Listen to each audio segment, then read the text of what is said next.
I was groomed to be a traditional healer through ritual practices. In Ghana, this meant I'd inherit spiritual powers. However, I soon discovered that every traditional healer possessed similar abilities, making it challenging to stand out and earn a living. After my initiation, I began to hear a voice in my head, guiding me, yet often conflicting with my own thoughts.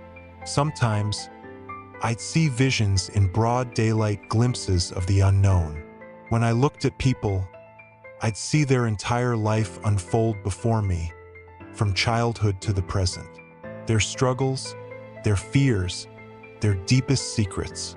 But the visions never revealed solutions, only problems.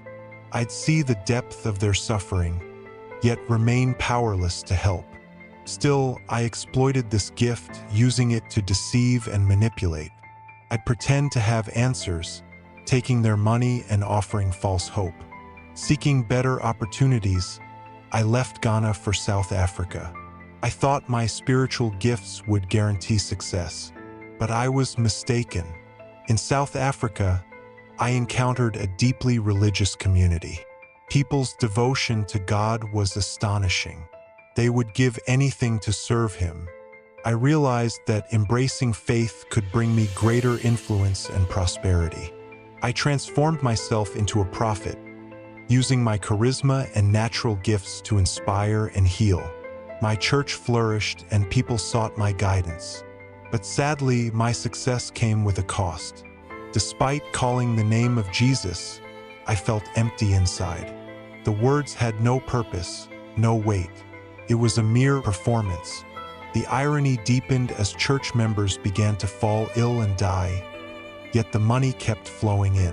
People offered generously, and I was showered with wealth. In my earlier days, I was instructed to perform a dark ritual, cutting the bums of a baboon and planting them inside the church. I carried out the ritual, blinded by my desire for success. Later, I was instructed to bury a metal cup within the church. I obeyed, and the consequences were dire. People began to die, yet my church's popularity soared. But now, after so many years, everything seems to be unraveling. The sick I healed are falling ill again, and those who found solace in my words are losing faith. Doubts haunt me. They call me a prophet, but I know the truth. I'm no prophet.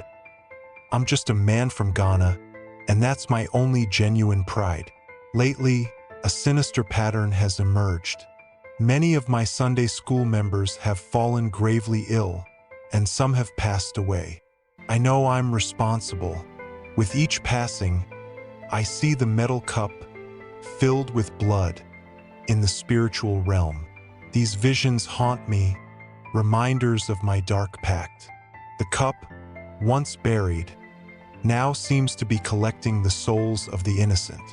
I'm tormented by the thought that my actions have become sacrifices to sustain my own power. The weight of my conscience grows heavier with each life lost. My church continues to thrive, but I know the truth. I'm a false prophet, feeding on the faith of others while secretly serving the forces of darkness. The fear of being exposed grips me, but an even greater fear is the unknown consequences of my actions.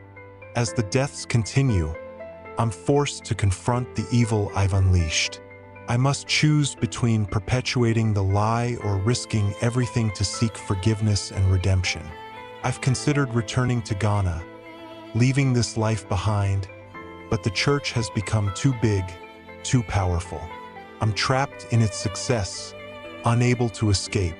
My wife, once my rock, has become a hindrance. She's consumed by the wealth and status my position brings. She knows the truth, but her love for luxury blinds her. Her words cut deep.